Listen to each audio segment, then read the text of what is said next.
I'd like to start with a question for you all, and it's based on your poll, Beef. What are you all curious? What are you all curious about? Good start.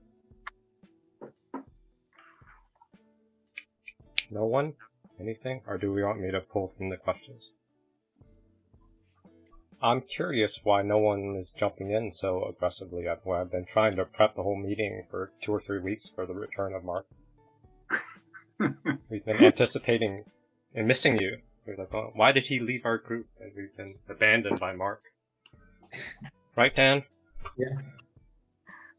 Maybe they're not used to getting the chance to do a full frontal with a former borderline. Yes. Maybe we're all shit scared of you, Mark. Maybe that's happening. Maybe people are still hesitant. Yeah. Why would people be scared of borderline? Yeah, Why do they have a bad negative reputation? Shit scared and waiting for you to split and waiting for you to have a tantrum and all that sort of good borderline juicy stuff. Yeah. I wasn't in the first meeting with you, so my curiosity is about why, kind of how you came to understand yourself as a borderline before, and then, of course, after that, how you see yourself as a former borderline. Okay, well, if you were in the meeting before, I did a rather lengthy version of that, so I'll do the real quick and dirty, okay? So I had a big, grandiose life as a borderline, and it all came crashing down. Physically, I was sick. My body needed a lot of adrenaline to keep up with my Now that's the physical side. Was there a relational collapse or occupational? I was going to say, Deep, everything. It was in 2008 when the financial crisis hit in September of 2008. And my life as an artist showing in New York just fell into the toilet. And with no concept of when it would come out. Reemerge. So, yeah. Okay. Now, along with this, I had been diagnosed with pernicious anemia in 2006. And it's a devastating problem because you never know how long it's going to take for the B12 that you get injected every day to make its way back into your brain. So basically, for a couple of years, I had not been able to think right. I didn't know which end was up, blah, blah, blah. So physically, financially, socially, relationally, everything just fell apart. And so what are some story highlights to get us a taste of how maybe the people in your sphere, family, friends, relationships, what kind of dramatic situations do you recall, or was it just all a blur? Oh, man, dude. So you want the drama, do you? Yes. You want the drama. Okay. So I had been in therapy for 6 months because the pernicious anemia, after the pernicious anemia diagnosis in early 2007, I'd had the B12 in me for a year and I still wasn't right. So I went to Georgetown University Hospital. I found an endocrinologist and just said, what the fuck is wrong with me? And I can't think straight, blah, blah, blah. She took the whole history and she said, she did the testing and she said, I'm going to send you to a medical psychiatrist to see if there was any brain damage from the pernicious anemia. Okay.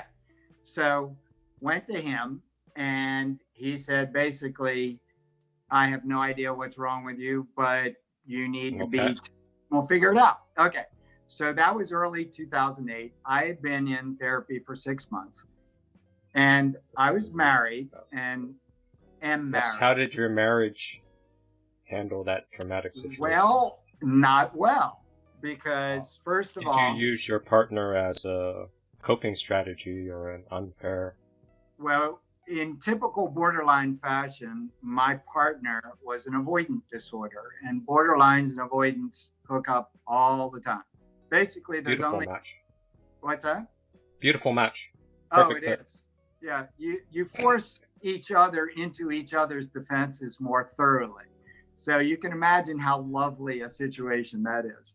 Now, curiously, I'd done a lot of studying through that 6 months, and I pretty much got the drift of what borderline was about, sort of in a general sense, nowhere near what I have now, obviously, after just 6 months. But I came to my wife and I said, listen, we are both so fucked up. Can we sort of hit the restart button here and figure this out?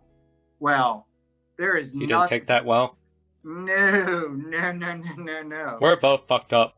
Let's restart. Yeah. Didn't take it well. Let's figure it out and restart. Right? So I was looking for a realistic dialogue, but she had past memories of stuff, right? Well, not just past memories. Well, believe me, she has her stories too. I can guarantee you. We should have had her here. That could be more exciting. Curiously, it certainly would have been, except she's still reticent to, to not be an avoidant. So she would have had a difficulty jumping into this. In fact, she asked me, Mark, why are you doing this tonight? What are you doing? Oh, so you're still with her, Mark? You're still with your wife, right? Yeah, I am. How is she? How is she? How is she now? Yeah. Well, it sort of goes along with the story of way back in 2008. Well, so she hit turbo drive when I suggested that we had to deal with her issues. And she became... Yes, I can see that.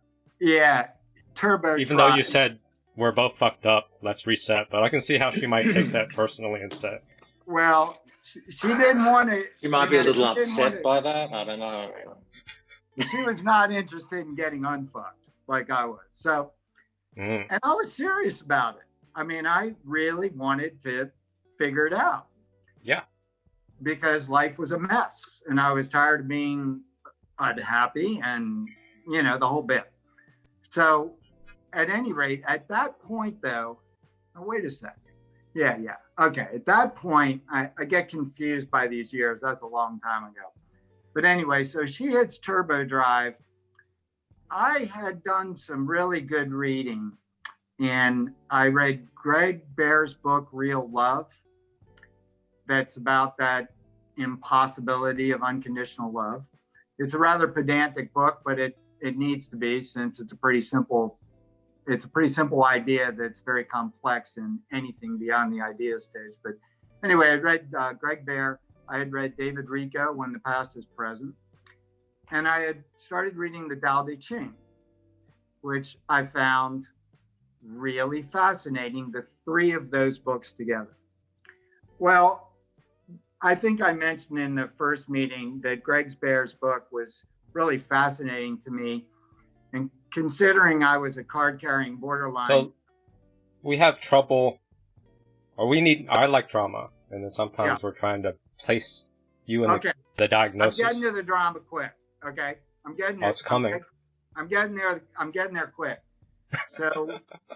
So I read Greg Bear's book about unconditional love and about the idea of changing your mindset so that you basically decide not to be defensive. Okay. So my idea was, I have no idea what real love is. I've never experienced it. Never knew anything about it. I tried to get from you your wife's perspective multiple times, or a couple times. She hated my guts. Yeah, but I want the backstory, like a perspective, not just hated your guts. Your perspective is you saw that she hated your guts. But why, from her perspective? From her perspective, of course, no disorder can trust. So she didn't trust anything at any point at any time. And she certainly didn't trust my decision to make a 180. This is a good example. I think this is your answer is very borderline-like, but someone else in the group is perceiving that as more narcissistic.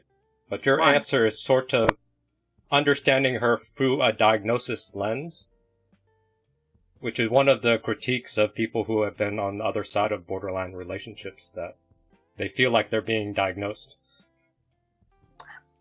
Did she feel like she was being diagnosed? Yeah. Oh, is that my God. something?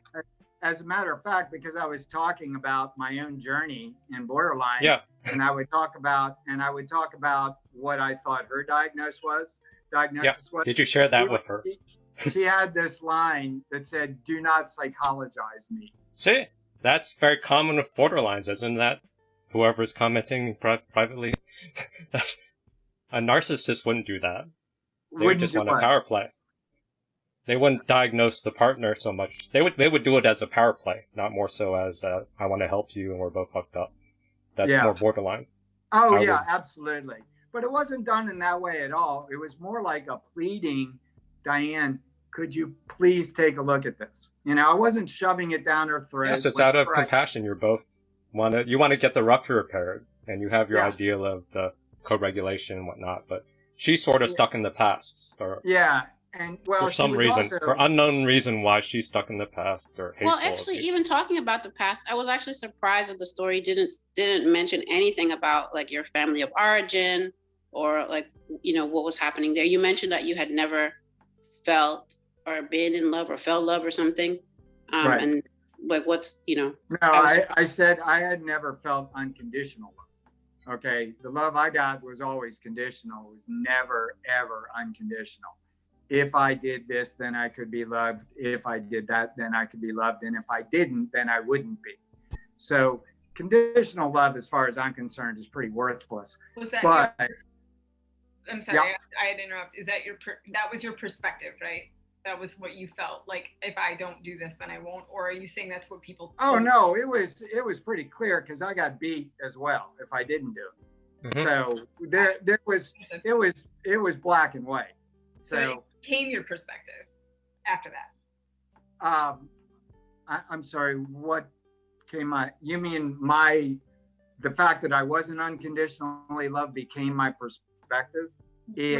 Well, what I became is I became defended against love and intimacy, as every borderline is. Every borderline is defended against the very thing they want, and so this is part of the challenge of maybe connecting to borderlines is that there's it's hard to pin down the personal part because you feel so much, so you feel everybody's issue, but then sometimes you take a perspective that's black and white, so you take one data point and you expand it, and I understand that it could be out of trauma in childhood, so you're in this sort of shortcut way of thinking. Well, I think, Deep, I think it's because that entire issue of the love that I crave is the love that I fear. That is so that push-pull, and that's been a pattern your whole life. That's what creates the push-pull. You know, I crave it, so I pull. But you sabotage it. So I push. Somehow you sabotage it, or there's a pattern that way maybe. Yeah, always. Always, absolutely. So anyway, but I had read Greg Bear's book, and I thought, you know what? I'm going to give this shit a chance. I said, I've tried everything else. I'm a got a new pointer borderline. From this book. What's that? You got a new pointer, a new idea from the book. A new roadmap. Well, it was more of a revolutionary idea for me because I pretty much tried. Huh? Wow, revolutionary. I'm trying to build up trauma to keep me interested. Revolutionary because I'd never heard of it before. I'd never tried it. I tried everything else. Okay. So I decided I would not defend myself when my wife jacked up the hurtfulness, and I would just turn the other cheek. I just tried it. Well, you can imagine that was a little different for me, right? Okay. So it would have hurt, right? Owning or not defending against the attacks and just taking them in. Yeah. Except that, Deep, it was interesting because what I found was that the more I decided, not felt, but decided to take this course of choosing to be loving, like a cortextual decision, not a midbrain impulse, I found it very empowering, and not from a arrogant point of view, but actually from a very humbling point of view, because it gave me an option to not be a dick. You know, it was so relieving Okay. that I didn't have to be a dick. It was great. What made you receptive to not being a dick? Because I have a friend who's a mother of someone who has borderline traits, who hasn't decided to not be a dick. So how would I figure out how to get her, or somehow the universe, to consider not being a dick? Okay, so let me ask you, is it the mom that's the borderline or the son that's the borderline? Daughter. I'm sorry. 27-year-old daughter. Oh, okay, got it.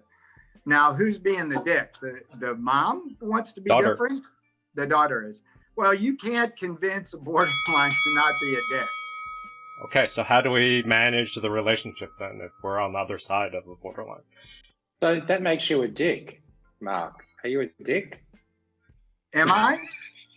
Are you a dick? No. Okay. Well, that's Is the it thing that's kind of reactive abuse? confusing me, because we haven't heard how you were a dick. Like, we were trying to ask what your wife's perspective would have been, you know, before, when you said we're all fucked up and we need to fix it. Right. What was it that she was experiencing from you?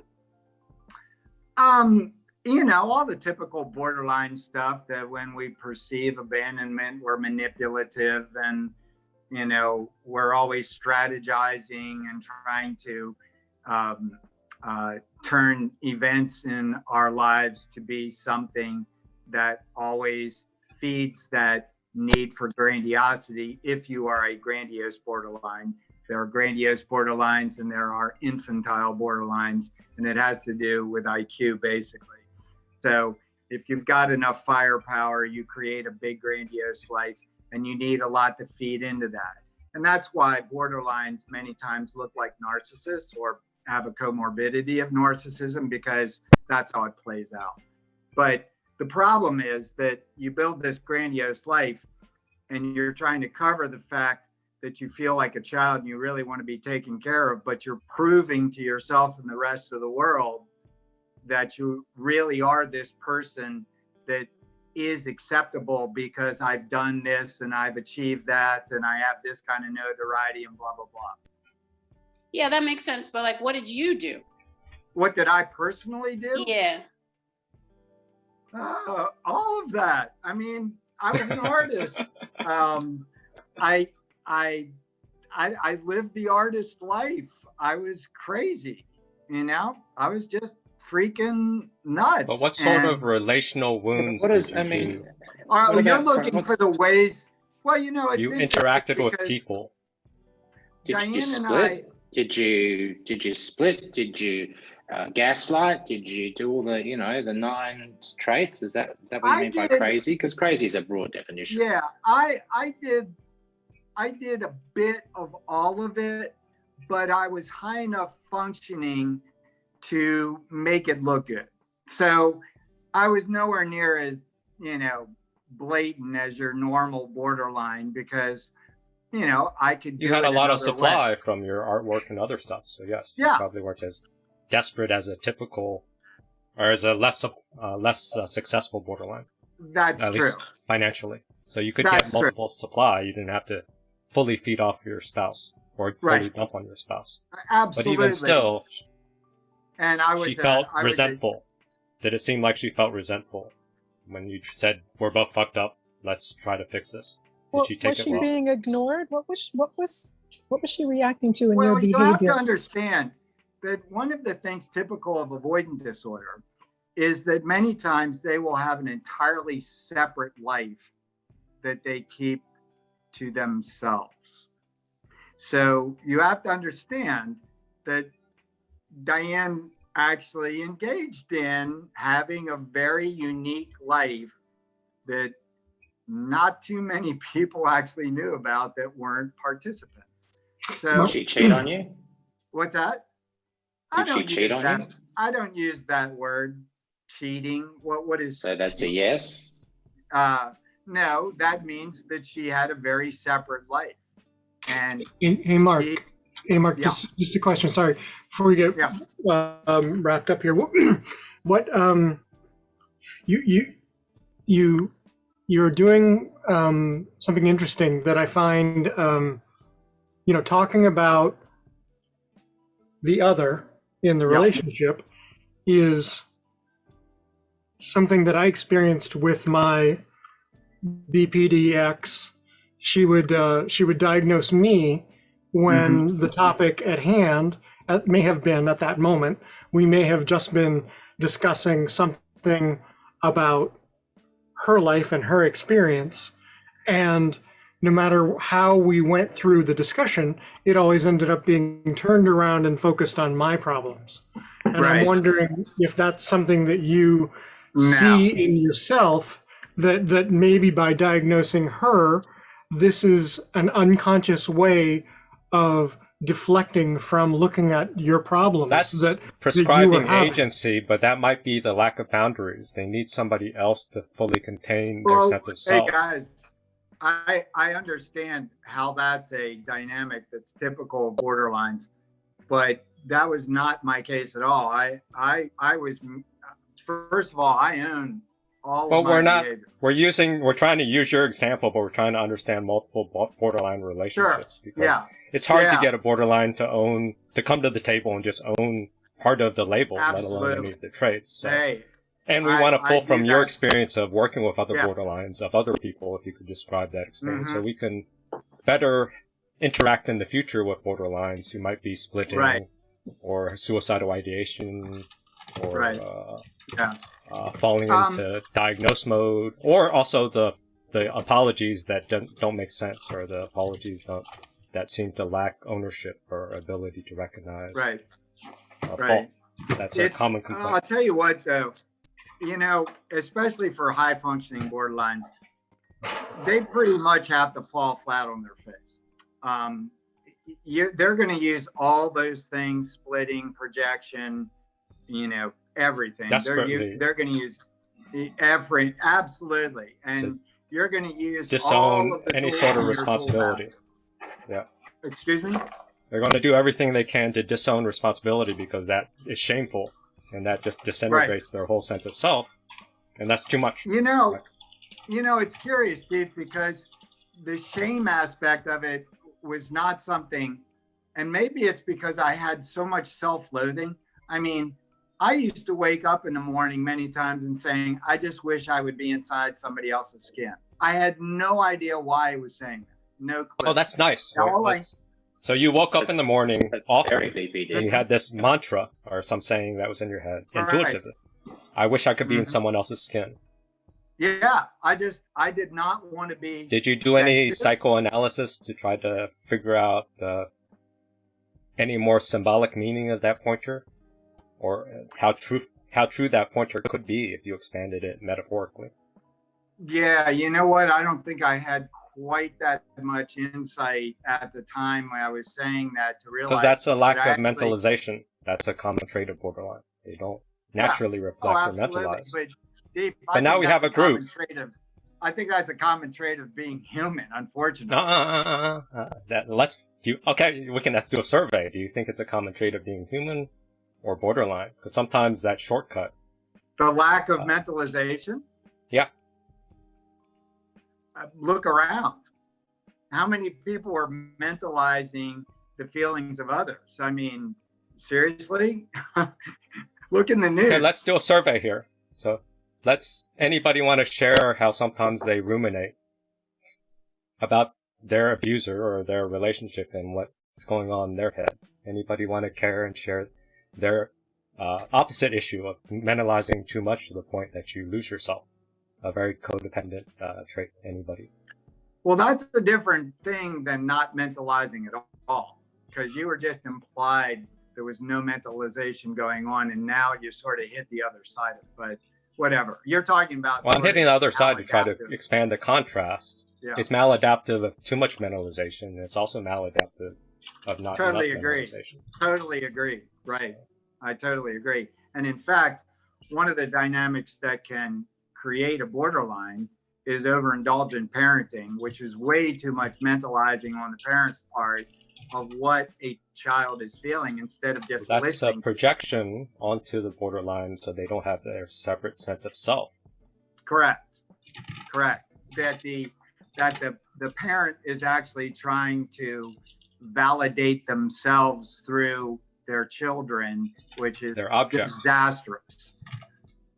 And I run into that all the time. And as a matter of fact, So in the borderlines I deal with that were destroyed by overindulgent parenting, they are much more difficult to deal with than the ones that were abused and neglected. one thing that I think we're having trouble with in the first meeting and this meeting is that pacing is a little difficult on Zoom. In person, I found that we can recognize when people are a little off pace and we can maybe slow things down. On Zoom, sometimes if there's a gap, it sort of can feel like too much of a gap, or there's this sort of need to jump into the gap. So we don't have enough time to make sure people are caught up and people are reflected by. Got it. Well, thank you, Deep. I appreciate that. Because we've absorbed a lot, and I know you do. I do find you genuine in trying to share your experience, and that's also a trait of borderlines, that they don't feel like they're heard, so they tend to just end up flooding with. No, it's more of a facet of not knowing how Zoom works, because I don't do Zoom. So, thank you for educating me. So let's try to catch up the chat and any other feedback, and then we'll try to organize a softball to middle ball question for you. Okay.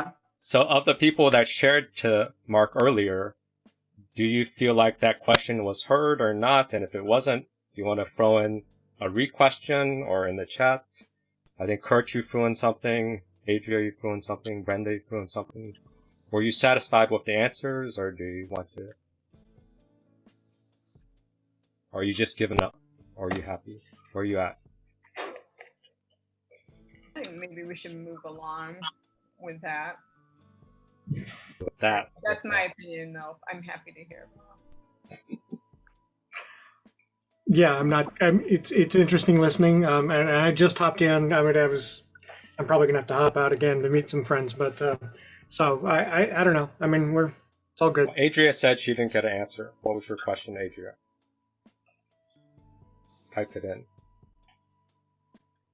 Brenda asked, how many times have you reinvented yourself? We'll put that on pause. And I can add context when we're ready for it, if we want. How many times? We want to get Adria's non-answer. She's claiming that she didn't feel you answered her question. Does anyone remember what Adria's question was? Or someone go into the transcript. Where's Dan, you're supposed to be helping me. I think I had two questions, right? The first question was about kind of how did he realize he was a borderline? And, with the details of that. And then the second question had to do with what his wife's experience was, what he had done. Wife's experience was. The first one, I would guess he would talk about the 2008 collapse and the financial, or the physical and financial and blah, blah. Then he got diagnosed by somewhere. So that was part of that was mainly about the anemia and the confrontation, with the wife but I didn't really get at was it a diagnosis from a doctor? Was it just reading those books and realizing that about himself? That's no. Yeah, actually, from the first bit of reading I did, I thought I fell into dependent personality disorder, because I realized that all of my relationships, in the times that my wife and I were off the radar, I always hooked up with people that I felt dependent on. So I looked up dependent disorder. I just Googled it, and I came up with dependent personality disorder. That was before I knew anything. I didn't know personality disorders existed before I Googled that. But anyway, in that story, though, after I went to the medical psychiatrist and I was going through the testing then that they put me through, while I was in that testing, I knew how to answer the questions. And I knew how to answer them in ways that would, I don't know, make me look better, make me feel better. I wasn't. You had the awareness to read the question, to answer it in a way to control the perception or get certain answers. Correct. But what I decided was I was going to answer them as honestly as it could. But I asked the tester, I said, listen, do you want me to answer this as I am now because I'm starting to get some things? or do you want to answer me to answer them as I have been Back for most then. of my life? And unfortunately, she said, answer them as you are now. So I think that skewed the results a bit. But fortunately, my daughter was in a behavioral science class in her first year of medical school. And she called me up. She knew I was going through this. And she called me up from Charlottesville and said, Dad, I found you. And I said, what do you mean you found me? She said, Dad, I found you. She said, And then, Dad, it's not exactly who you are now, but it's definitely who I grew up with. And I said, what? She said, you're a borderline. And I said, borderline between what? She said, no, you dummy. It's called a borderline disorder. So I said, great. What is it? Can you send me stuff? So she you were sent totally me unaware. Yeah, she sent you. Totally. So she sent me a slew of stuff. And my first reaction was, damn, there's a diagnosis. You mean this shit actually is something? And I was thrilled, but then I stayed up all night reading the internet about borderlines, and it was like, oh yes, what was that like? Shit. Did you like the stigma of the internet? Yeah, I was going to say, if you tell a borderline that they're a borderline, you usually end up in World War III. Well, he didn't know. He was fully oblivious. You got to understand, I was beat to a pulp. I was face down in a mud puddle, groveling. Plus, I had read Greg Bear's book. So it's like, okay, I'm not going to be defensive anymore. Let's try that. And so I was very open, and I was just thrilled. And, you know, I've run into a couple of more borderlines like myself. My friend's wife, when I told her borderline, she was thrilled. Yeah. But then she used it as an excuse and said, look, I'm borderline. You should have sympathy for me. She didn't actually get help, but she was happy with the diagnosis. A true story. That's ridiculous. Well, I'll tell you how I reacted was I called the woman that had done the testing. She was a neuropsychologist, PhD, real smart cookie. And I said, Dr. Bates, I want you to be my therapist. And she said, well, I don't know much about borderline, but she said, I'll keep you on track if you do the work. But I basically said, listen, and this was going back to 2008. So there was not as much known back in 2008 as there is now, for sure. Okay. That was a lot of years ago. So anyway, I basically said, I'll do the work. You keep me on track, but we only have 1 year. That's it. I'm done being miserable. I'm done. So if this is going to be 1 year, something I am never going to come out of, I am done being miserable. I'm done making people around me miserable. This is either going to be successful, I'm going to see the light at the end of the tunnel, or I am out of here. And it won't be your fault. My kids are grown. They're doing great. That's black and white. It was. Do or die. And Dave fully dive in. She said, Mark, that's very black and white thinking. And I said, and she said, typical borderline. And I said, I need to know going into this. I said, I need to know there's an end. I am not willing to impose myself on myself or on anybody else if this is not fixable. That's it. So you have challenges with open-ended uncertainty. No, I just did then. My you entire life is open-ended. Oh, no, only with that. Only with that. Well, that was a relationship, see? What's that? That was a relationship. If there wasn't an end, then you would have an open-ended abandonment potential. You wanted a map. No, Deep, it was much more about the bigness of the disorder. I'd done enough reading then to realize what I was up against. And I had read a lot of testimonials about how people had tried and not dug themselves out of this hole. And I just wasn't willing to live in the hole anymore, you know? And I felt like my artwork and my dancing and all the other stuff that I had done, it seemed like it was no longer an adequate coping mechanism. I didn't want coping mechanisms. I wanted real. So I think we addressed the first question of Adria. Your daughter told you you were borderline, and that opened the door for more research. The second question of Adria was the wife's perspective. Well, he's even going into it more now, right? He's saying that he didn't want to be hurting people and he didn't want people to, and I just don't get that. Or that he was face down and really suffering. I haven't heard, I don't understand where that the mud puddle groveling. You don't buy it, or you need more discussion. I don't buy it. I just don't understand like where that comes in the story. Well, it comes in the story as really becoming diagnosed, understanding just how pervasive the disorder is. And the fact of the matter was, I could see clearly that this sucked all the way around. And I was miserable to myself. My self-loathing was off the charts, even though I had this, at least I had a big, grandiose life. And I wasn't willing to live a falsehood anymore. That's it. So I was either going to get real, I was going to figure out a way to get real and be happy, or not. That's it. Adria, is that the direction that you wanted to go, or where do you want to go? No, but he doesn't have to keep answering. It just might not be a thing that can happen. Can be answered. Oh, see, this is also part of the futility. I'm not trying to beat him down with the same question. Are you thinking that borderlines can't do that? I'm thinking maybe you can't do that. I don't know. You know what I mean? My experience is with a narcissist. So right. I wouldn't even have this conversation with a narcissist at all. Right. So right. Well, you wouldn't want to have this conversation with many borderlines either. But remember, yes. Why is there this difficulty having this conversation? Why is this triggering to codependence? Why is this hard for you, Mark, to get through in a way that both sides are satisfied? Well, I think that's simple, Deep, that codependents can't trust. I mean, they just can't trust. So why would they trust? So that's one side. What's the borderline side?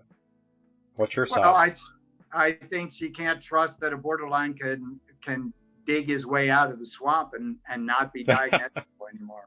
But so let's take a pause there. He has very little experience with borderline. It's actually more. It's more that I am clear about what is being related to me, and that what is being related to me is not answering the question that I have.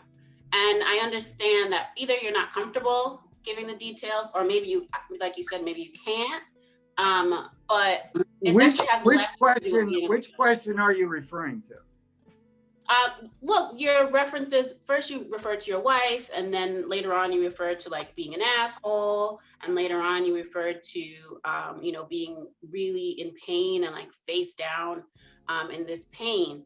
And you did, clearly explain kind of from the literature, how borderlines are and the types of abuse they mete out. But my question was actually about your experience. I did all of that.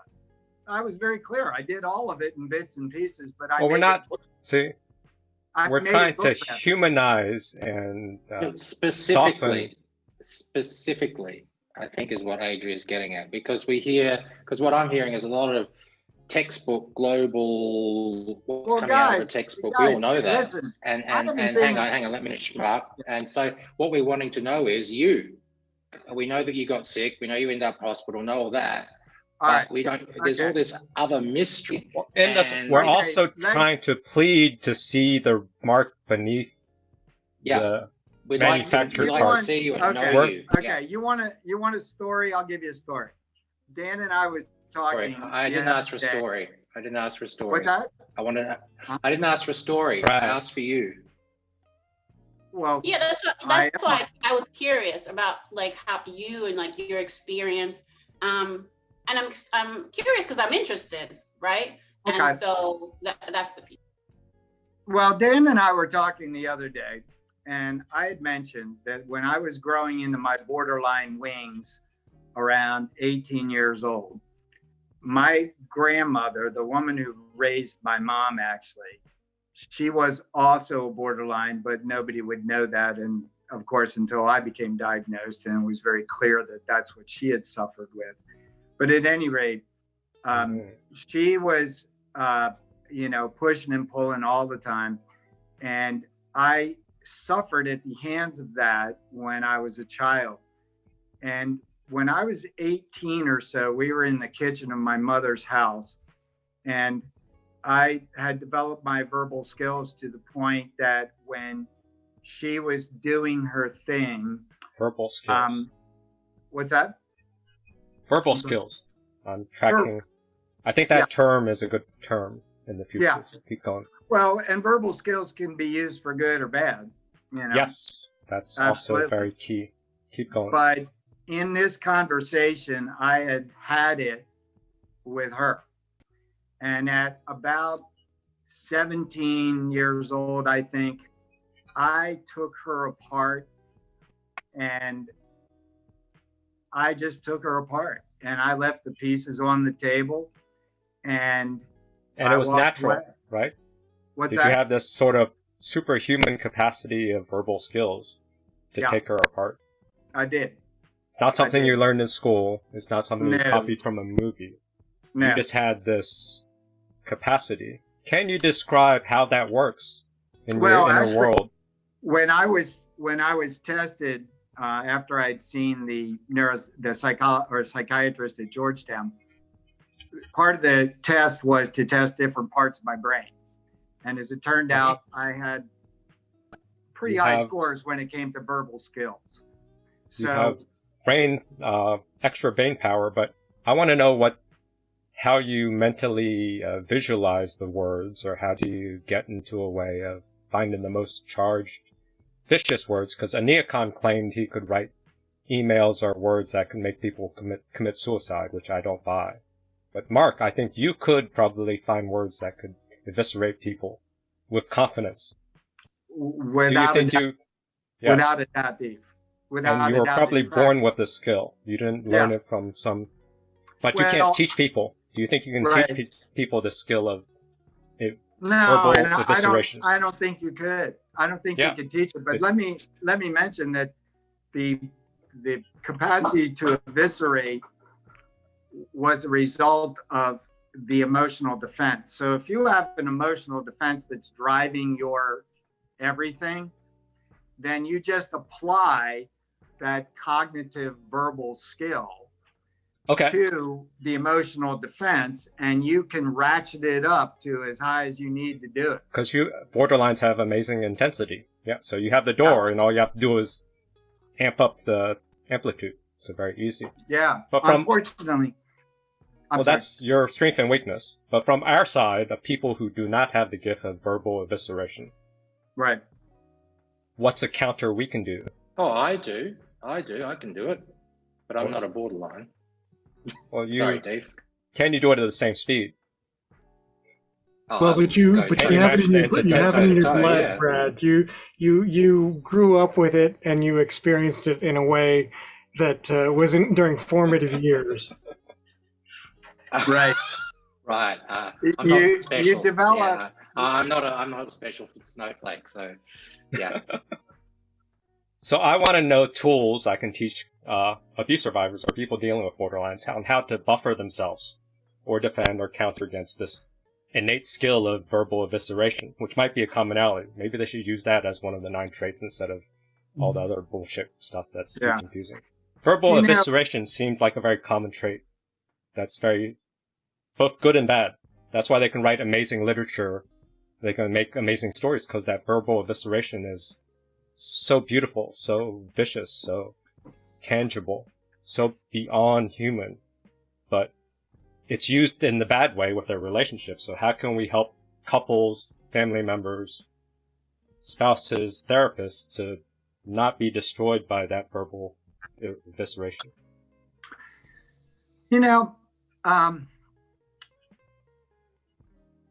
would say it depends on whether or not that borderline, and you guys are going to crucify me for this, has a ulterior capacity for empathy. Okay, so strangely, with the whole push and pull thing, many borderlines have a tremendous capacity, and I will say, for inconsistent empathy. So in other words, when they're in a place... Inconsistent. Right. That's perfect. That's your verbal evisceration. You used perfect language to describe a borderline, this inconsistent empathy. That's awesome. That's weaponizing empathy. That's finding ways to selectively pull it out and then apply paranoia, turn it around, and put a blade on it. But we're trying to turn him to our side. Let's not kill him yet. Yeah. Maybe he could give us a counter. Okay. Yeah, let me explain what I mean, and I know exactly why you guys are going where you're going, and I told you you were going to. Because you're brilliant. See, they know where we're going. We cannot disrespect the skill of the borderline's brain. They know where we're going. Just helpless, we cannot helpless lambs to the slaughter. Yes, we are. Yes, yes. And if we honor that, we can use him as a guide, so we don't get surprised by our other borderline relationships. Yeah, we're all saying, "Wow, what a pretty bloody bladed machine."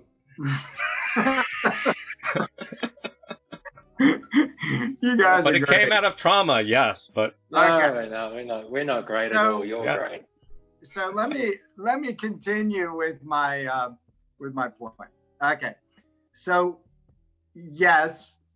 Borderlines can use empathy, and narcissists can use the projection of empathy even better than borderlines can. And the reason they have why cold empathy. They have a distance from their empathy, where the borderline takes it personal, which makes it more vicious, but they are sloppier. The narcissist can be more precise for charisma. Well, borderline's still sloppy. They're vicious, but they're sloppy. Not all borderlines are sloppy, dude. I haven't seen really one yet. Some are really sharp. Okay. I haven't met one. By definition, borderlines are chaotic. Yeah, they're chaotic, but the real high-functioning ones, unless they're super triggered, are not sloppy. Yes. If they're not triggered, they're not sloppy. I'll agree with that. Right. They're easy to trigger. If they are triggered, then they get sloppy. But if they're not triggered, they're pretty good. They're pretty sharp. They're amazing. Okay. Yeah. I agree. Yeah, but then hang on, you're vectoring into psychopathy. That's starting, if you look at the continuum, high functioning, you're into Machiavellism and psychopathy. I think we've got to keep to the sort of, this what we're talking about. Right. That's what I'm concerned. Because when you say high functioning, I get that's where I grew up. I love that shit. Before we go off into the Himalayas here, let me get back to that point I was trying to make. In that. Borderlines know what empathy is because they know they never got it. Okay, they know what it is, and it's usually in a self-serving definition. Okay, very. The fact of the matter is that somewhere in their brains, and some borderlines can feel empathy for people that actually need it. Not that they will serve it, but they can feel empathy for people who are suffering, okay? And those borderlines actually have a different relationship, and I'm not saying all of them do, but I was certainly one that did. And that's why I couldn't ever feel good, Deef, about eviscerating someone. I always walked away saying, why the hell did I do that? Because I could? Now I because you got triggered, you split, or it's too easy. What's that? It's too easy.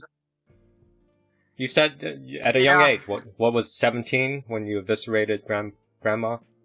Yeah, but it's too easy. If it was so easy for me, I'd do it all the time. I want to have this skill. Yeah, but you're counter-defended. You want to fuck people over, Deef. But Deef, if you have this nagging. You're saying that like it's a bad thing, Kurt. Exactly. Yeah. No, I know. I'm just pointing it out. Mark. But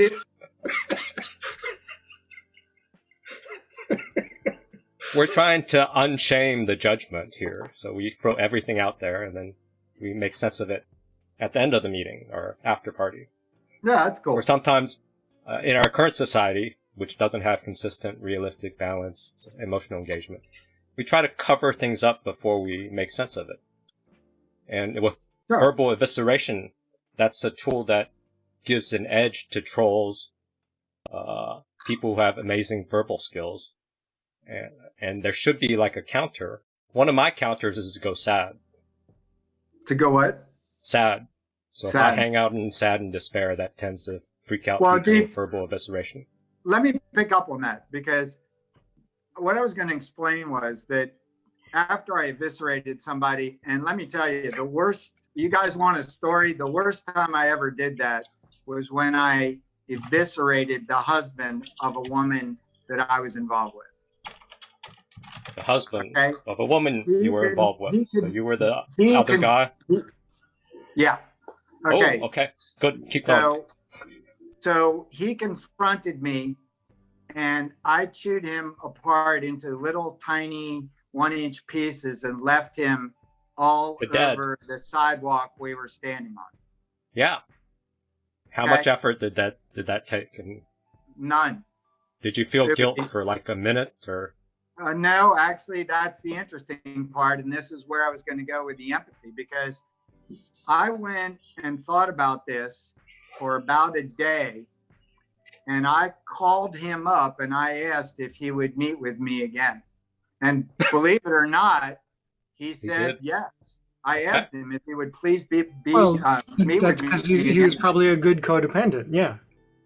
Well. Or he wanted resolution, and you have verbal skills, so you called him up and convinced him. No, I called him up. I told him I wanted to apologize because I felt horrible about it, and I did. It doesn't sound very borderline. What's that? No, that is. We don't know the meeting yet. They can feel guilty, but we don't know the second meeting. Okay, cool. Well, let me finish. So I met with him and I apologized and I said, listen, whatever created this situation, you did not deserve what I delivered to you. Wait.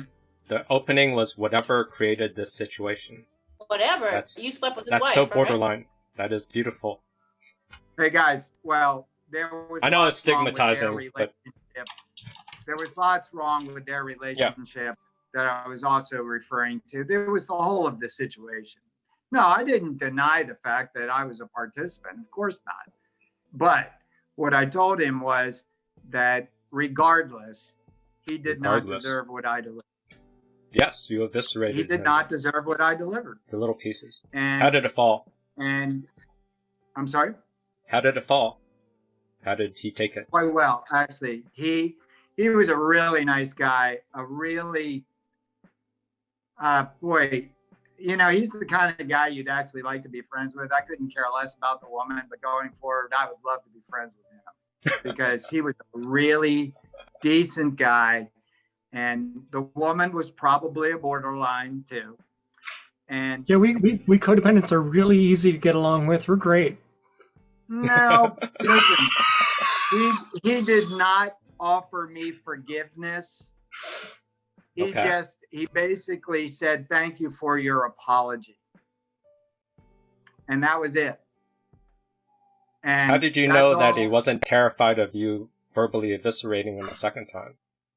No, because I told him that I really felt ashamed about what I said and what I did, and I meant it. I know, but how do you know he wasn't terrified of you? Oh, I don't think he would have met with me if he was terrified of me. I've met borderlines, and I'm still terrified of them. There's a masculine demand that we meet head on whatever challenge that we have, whether we're terrified of them down deep or not. So if you ask us to meet, we men might feel we must in order to meet our self-perception of being men, and yet inside we might be deathly afraid of what is going to happen. Maybe, Grant, you know, I'll give you that.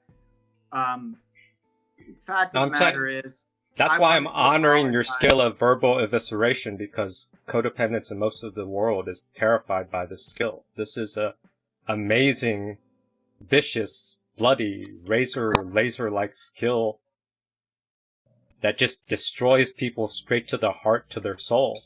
Yeah. Yep. And that's why you feel guilty and want to apologize, but the damage has been done.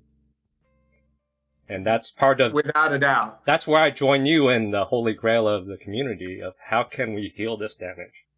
Not necessarily just beating up borderlines, which is fun, but I am no match to the verbal evisceration.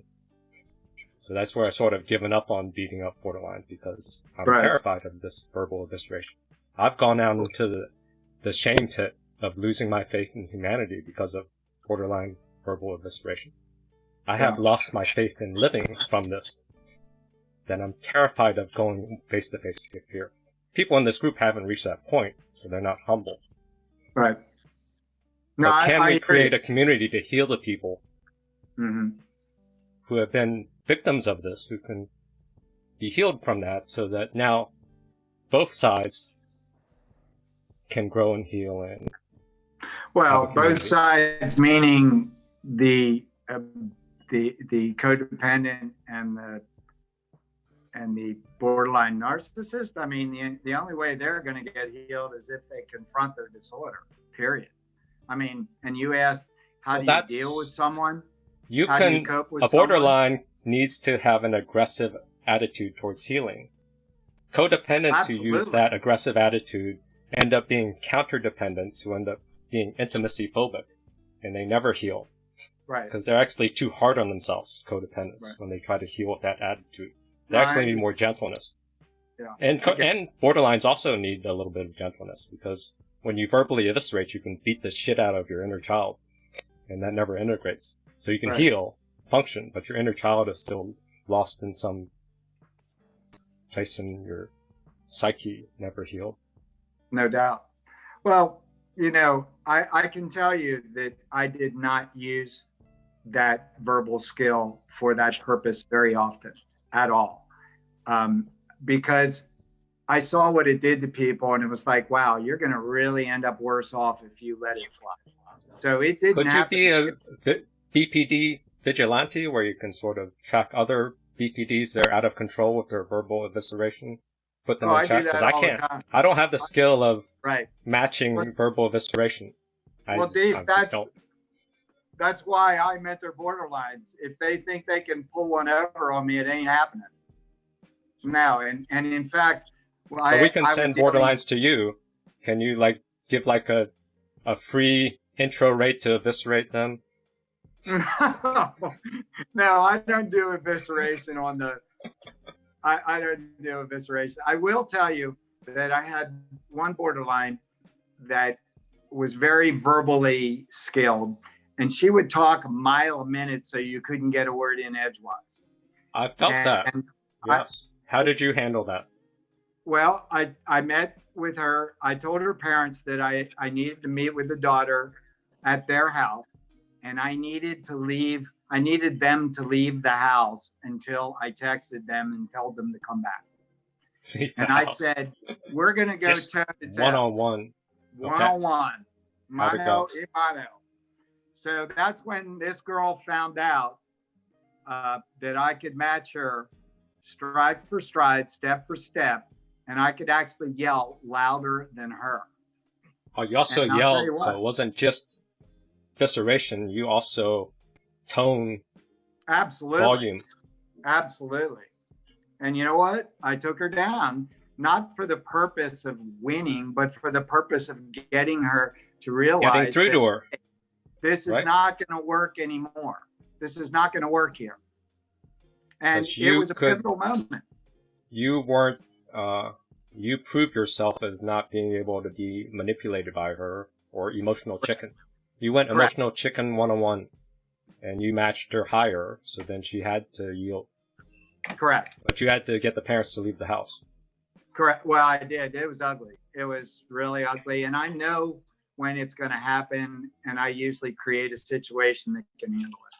But I will tell you that the mom didn't quite leave the house. She left the house and came in the basement door. I was curious. She came to the I want to see my daughter get... Yeah, and she schooled. She just said, "Oh my God!" OMG. Said, well, you got to do what you got to do. So that's one of the reasons why mentoring borderlines is much more successful than therapy, because you can work outside the box. There aren't any rules. You got to do what you got to do. So. Always anyway, hey, listen, you guys, I'm gonna have to roll here pretty soon. There's like a billion questions that haven't been asked and answered. So yes. Is there one in particular you need to have answered? We'll give people some time in the chat or other comments to soak that in. You have to go soon, so maybe 6:30. Would that be a time cap? Give another 15 minutes or 10 minutes? Sure. Let's do 10 minutes. 6:25. Okay. 10 minutes. Okay. Let's put there.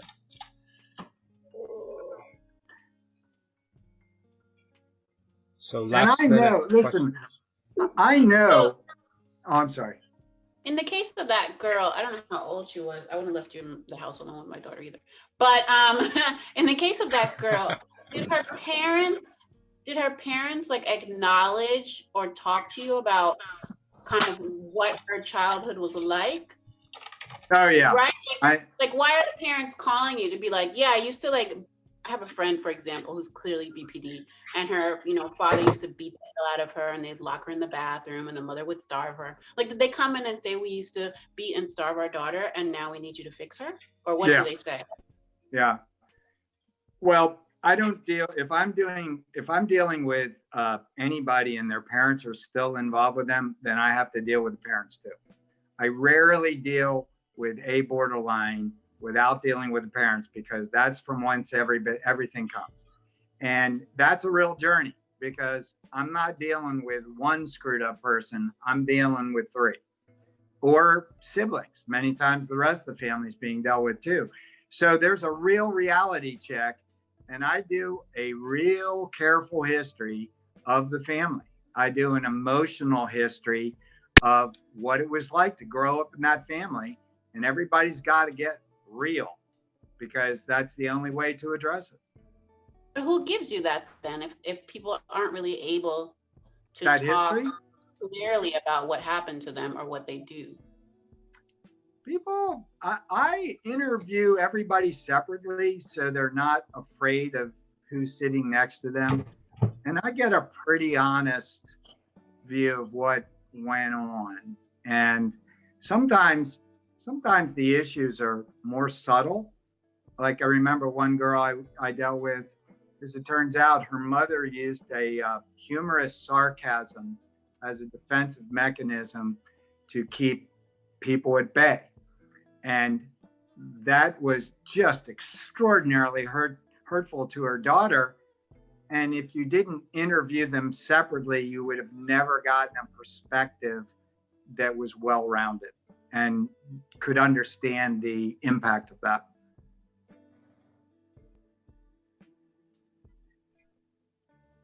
Adria, satisfied? Sure, yeah. Okay. So Mark, you have like 3 questions. Thank you. Or Stephen. Okay, jump in. I have a question. So I had a friend, she has the borderline personality disorder, and one of the things I noticed it was, there was a lack of empathy. She had a drug addict parents. Mm-hmm. But my last girlfriend was more of a stealth, passive aggressive narcissist, and that was much different. And when I read about stealth, passive aggressive narcissists, they're beyond help. Whereas the passive, the other disorder. Okay, Stephen, what's your question? So my question is, can both of them be helped, or just the type of people that you generally work with? I've worked with so many disorders now. I mean, I started out with borderline, and I ran the borderline support group, the Metro Borderline Support Group out of Suburban. But that's where I started, and I ended up dealing with all kinds of disorders. And to be honest with you, it depends on where the individual is in their lives. I mean, if the narcissist is being filled with what they need, they have no reason to come to the table. So it's more circumstantial than it is anything. Like I said, I wouldn't have come to the table if my life had not fallen apart. There's no way. If I had another place to helpable. hang my hat, I would have. Yeah. So they will try to evade until rock bottom. That's your absolutely, absolutely. Brad. Although, one caveat, oh. I always said that if somebody came to me with the right argument, I would have listened. I at least would have listened. I'm not sure what I would have done with it, but I would have listened. They but will bring your A game. Entertain, but it has to be the right argument and it has to be challenging. Yes, I'll agree with that. Bradford. Yes. Do you want to choose one of the three, or do you have a new one? Well, let's crunch them in. I mean, I think where I'm getting at is there's the 9 BPD, the diagnosis from the DSM, right? And I think the number one thing that borderlines do is split. So my question is this: you've been diagnosed with BPD. You say that you've recovered, but my question is, do you still split? Do you have still? Yeah. No. In fact, I wasn't a splitter. I wasn't really a splitter. Only maybe 1 or 2 times. Yeah, go ahead. Okay. So unstable relationships. Any more? And impulsiveness. No. All set. Let's go. Okay. No more, Brad?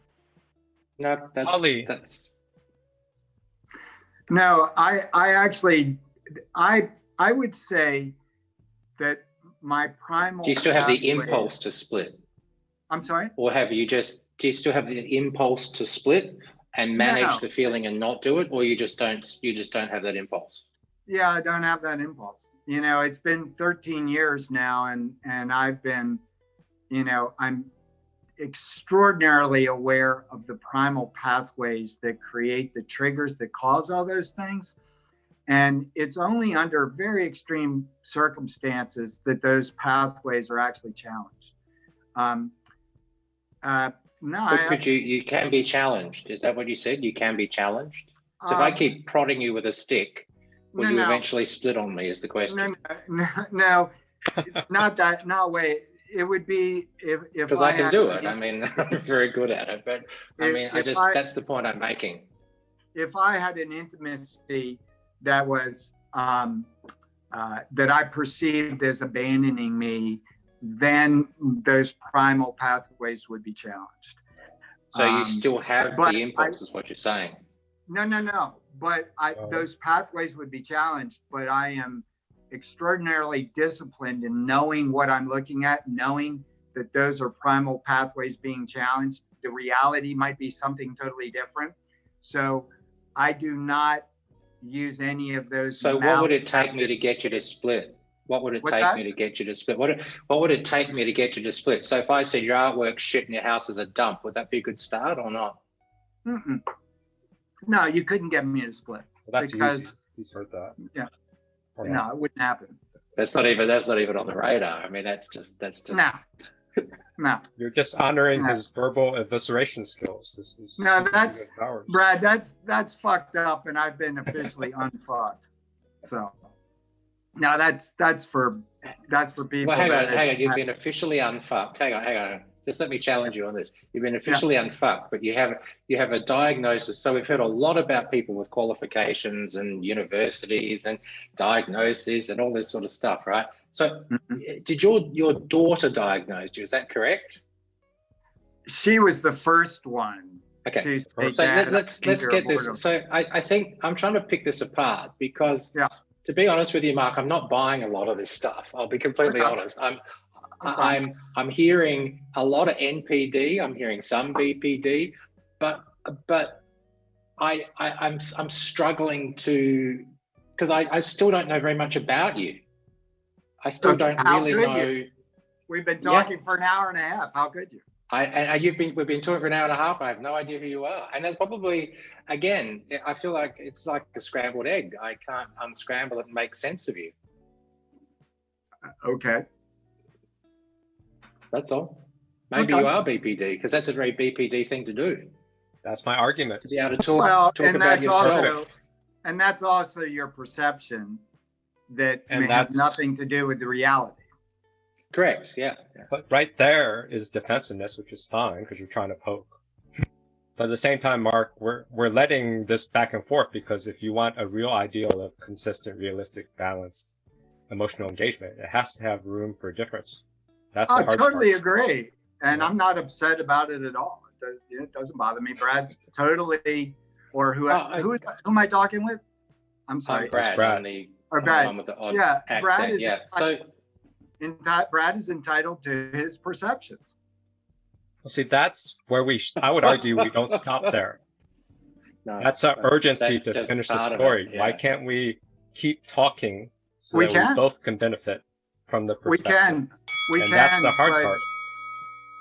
But if Brad is, first of all, nobody's going to know anybody just through a back and forth Q&A for an hour and a half. Well, I disagree because I watched the previous version of this. Sorry to interrupt. I watched the previous YouTube clip of this which went for over an hour. We've been going for at least another hour. So I've got 2 hours of you talking. So 2 hours of monologue, basically, to be honest with you, Mark. And I still don't know who the fuck you are. I know that you're an artist because I have actually seen your artwork online, and I know, and that's it. That's it. And that's a gardener. I built really interesting to me. The woodwork you see behind me, I built myself. This entire house. That's the house. I want to know about you. Yeah. I want to know about you. Don't want to know about the house.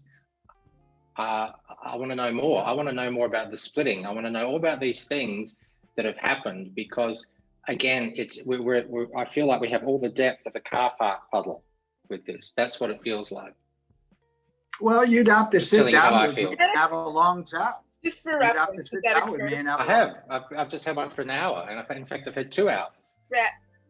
Bradford, is that a curb that you said? I know that you used some other a parking lot puddle.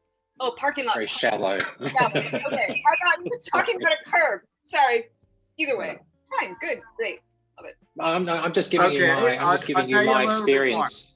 I'll tell you something a little deeper. I read the Tao Te Ching every morning, and I love to meditate on what I think is a great wisdom that was written 2,500 years ago that is so broad and so concise, it's still relevant today. How about that? Yeah, but why is that? Those are good things that you like to do. But kind of virtue signal. Yeah, but I know that, for example, what does that tell me about you? In this group, a lot of times we'll share. Unrealistic. And we share things that happened to us. We don't even have the amount of time that we had here with you, right? Sometimes we'll talk for maybe 20 minutes, but I can look at just about everyone in this group's picture or their video right now and tell you a specific thing that they experienced, either in their relationship with their narcissist or in how they grew up. I've known Bradley for 3 weeks, and we were on this thing for, however many hours. And I know a lot about his life, and he's never talked for a long time. So it is possible, I think. And so I just wanted to challenge that idea that it's not possible to get to know anything about someone in, an hour and a half. I do know what you like to do, and I think those are cool things. But they don't really. Guys, you were asking for my very specific experiences with my wife. You were asking me how did I come about the borderline diagnosis. So those are stories. I mean, if you wanted to ask me very personal questions about who I am, I'm happy to talk about it. I mean, whatever you want to ask, that's fine. But we'll have to wait till another time since we're out of time now. So we're at the time limit, but at the same time, I want to recognize that Mark is doing the best he can in his way of communicating. I agree, and I appreciate that. And so our ask of trying to get him to communicate in the way we think is maybe too big of a jump. So it'll take a bit of I think we're probably I agree. I think we're pushing that envelope way too far. Because we're in a hurry, because we have this urgency, because we've been anticipating this, because Dan's been hyping this up. Yeah, we didn't even get to what I wanted to talk about. Yeah, see, so there's so much that we do want to share. Yeah, so part 3, what would you want to talk about? Oh, I wanted to talk about our consistent, balanced, realistic, loving, emotional engagement, because that is the big healer.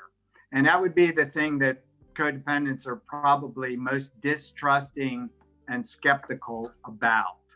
And that would be what I would want to talk with you guys about and challenge you to think of alternatives to being simply well defended against borderlines and narcissists. Now, I'm not saying that you're going to be able to engage with your borderlines and narcissists any better if you are able to do that. That's not what I'm saying. What I'm saying is that there's a different way to approach all relationships, period. And that's not just for you guys, that's for everybody. Mark, I have a question for you. Yeah. And it's more, I know that we're out of time, so it's a question / comment, because I like what you just said. Hey, bevakisha. Anyway, so coming from a situation where I've been in a relationship with someone who was antisocial personality disorder along with borderline. That is dangerous. It is. But one of the biggest situations that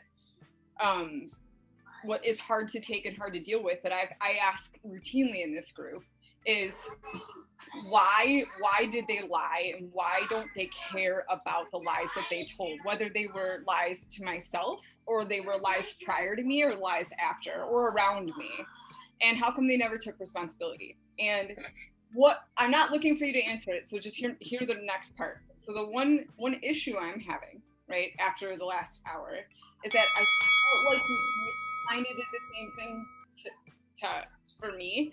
I kept looking for responsibility of a lie, of a falsehood of a life.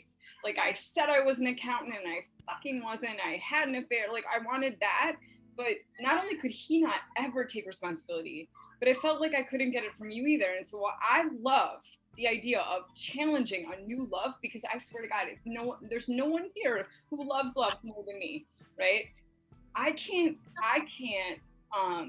personally understand how we could get there until I would understand that part first. Well, let me say, the person who would be teaching that class. Yeah, let me just mention that you have to. I really liked hearing. You have to dig up. You have to dig up and pitch away the defensive part of our brains, the midbrain, in order to make a conscious decision to be loving. Okay. So the midbrain is the hamstring that's pulled, that doesn't let anybody get to that loving engagement. Okay. So everybody's got to deal with their defenses, whether they're narcissists, antisocials, codependents. Everybody's walking around with that defensive midbrain that needs to be addressed. So the defensive midbrain of the borderline is to not take responsibility. Oh, that's part of it. Yeah, absolutely. Yeah, and the antisocial part means they're not going to care. They're not going to give a shit. He was last in the string of others that were worse. So let's just get another. Oh, the others were worse. You improved. Just enjoy that you improved. Right. This isn't about me, but yeah. So continue. I'm sorry to cut you off. No, that's just sort of the synopsis of what I deal with all the time.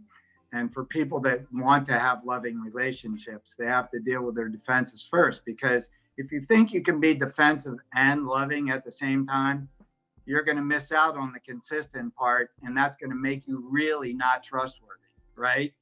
Because people are going to wonder, well, are they going to get defensive or are they going to be loving? Who they're going to be now? That's what I got growing up, and that's one of the reasons why I was a borderline. So I took a good hard look at what made me a borderline, and I took a good hard look on how it could have been different. And then I looked at the neurology of what creates both and what part of the brain really needs to be addressed and exercised. And that is a sort of a basic blueprint on what needs to be wired so that you can have consistent, balanced, realistic, loving, emotional engagement. Did anyone from the past ever ask you for justification or rationalization for any of the things that had happened, or you know, I'm also theorizing based on my own experience, right? So I don't know what yours was because we didn't hear, you know, that granularity, but you know, did you ever have anybody who was like, I need to understand why you lied about this or whatever, and you couldn't give them an answer? And then, and also, you know, like how have you dealt with that? Listen, I've been very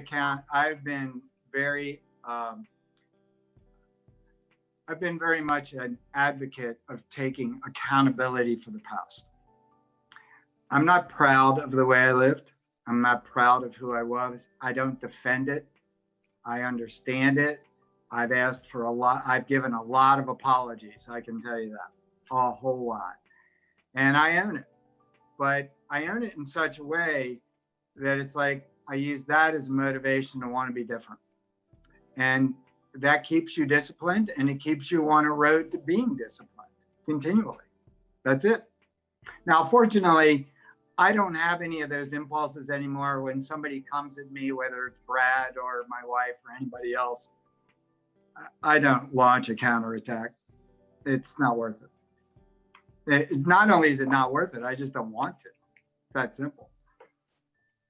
Well, it's not a counterattack. It's more like, have you ever been able to provide from explanation with all this work that you've done to be like, oh, well, you know, my cerebellum and my, you know, fourth lobe and all this stuff. Like, have you ever been able to say like, hey, I have an answer for you now? Or have you? I haven't. I would have if somebody confronted me, but nobody's confronted me. No, that hasn't occurred. Okay. Hey guys, I really gotta go. Thank you for that. Thanks for staying over time. We'll keep you in mind for this part 3. Feel free to chew me up. Thank you, Mark. I appreciate your time too, mate. Thank you. Absolutely. Thanks, Mark. Ciao. It was really interesting, Mark. Thanks for coming. Thank you. Okay. Dan, we'll talk later, okay? Yeah. Thanks, guys. Thank you, Mark. You braved it. Ciao. Yeah, it was interesting. Bye-bye. We made it interesting.